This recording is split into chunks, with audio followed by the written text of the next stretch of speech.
அரசியல் என்பது புனிதமான பணி, தொழில் அல்ல. யார் சொல்லிருக்கிறாரு? தளபதி விஜய் அவர்கள். இன்னைக்கு தளபதி விஜய் அவர்கள் அவரோட புதிய கட்சியை தொடங்கி இருக்கிறாரு, ரெஜிஸ்டர் பண்ணிருக்காரு. கட்சியோட பேர் தமிழக வெற்றி கழகம், TVK. முதல்ல ஒரு வாழ்த்தை போட்டுருவோம். தளபதி விஜய் அவர்களே, வாழ்த்துக்கள் உங்களோட பொலிட்டிக்கல் ஜேர்னிக்கு. அப்ப நான் சினிமா நடிக்க மாட்டேன் அப்படின்னு கேட்டீங்கன்னா, ஆமா, வெங்கட் பிரபுவோட கோட் படம், அதுக்கு பிறகு இன்னொரு படத்தை முடிச்சுட்டு சினிமாவுக்கு ஒரு ஃபுல் ஸ்டாப்ப போட்டு பொலிட்டிக்கல் ஜேர்னில ஃபுல்லா இறங்க போறாரு விஜய் அவர்கள் சொல்லிருக்காரு. 2009ல அரசியல வர போறாரு, ஒரு சின்ன ஹிண்ட் கொடுத்தாரு. அங்கிருந்த பல பிரச்சனைகள், பல தடைகள், பல வருஷங்கள் கழிஞ்சு இப்போ 2024ல அவரோட 49வது வயசுல விஜய் அவர்கள் பொலிட்டிக்ஸ்ல என்ட்ரி கொடுத்திருக்காரு.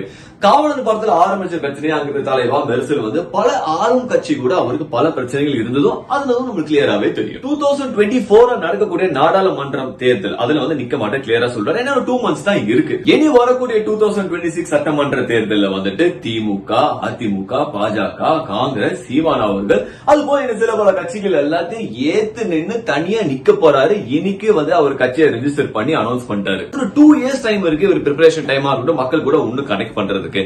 2024ல நடக்கக்கூடிய நாடாளுமன்றம் தேர்தல் முடிஞ்ச பிறகு கட்சியோட சிம்பிள் ஆகட்டும், இல்லைன்னா கட்சியோட கொள்கைகள், கட்சியோட விஷன், கொடி எதுவா இருக்கட்டும், எல்லாமே கொஞ்சம் கொஞ்சமா மக்கள் கிட்ட சேர்க்க போறாரு. சினிமா எப்படி ஒரு தனி உலகமோ அதே மாதிரி அரசியல் ஒரு பயங்கரமான ஒரு தனி உலகம் தான் சொல்ல முடியும்.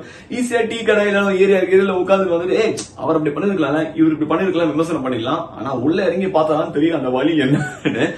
இனி விஜய் அவர்கள் வரக்கூடிய நாட்கள்ல ஒரு விமர்சனம், ஒரு கேள்விகள், போராட்டங்கள், பிரச்சனைகள் எல்லாத்துக்கும் அவர் பதில் சொல்லணும். ஏன்னா அது மாதிரி ஒரு பொசிஷன்ல இறங்கிட்டாரு. It is going to be one of the toughest journey in his life. அது கண்டிப்பா அவருக்கு தெரிஞ்சிருக்கும். சோ இப்போதைக்கு அவருக்கு வாழ்த்துக்கள் சொல்லலாம். வாழ்த்துக்கள் விஜய் அவர்களை. மீண்டும் உங்களோட புதிய கட்சி தமிழக வெற்றி கழகத்துக்கு.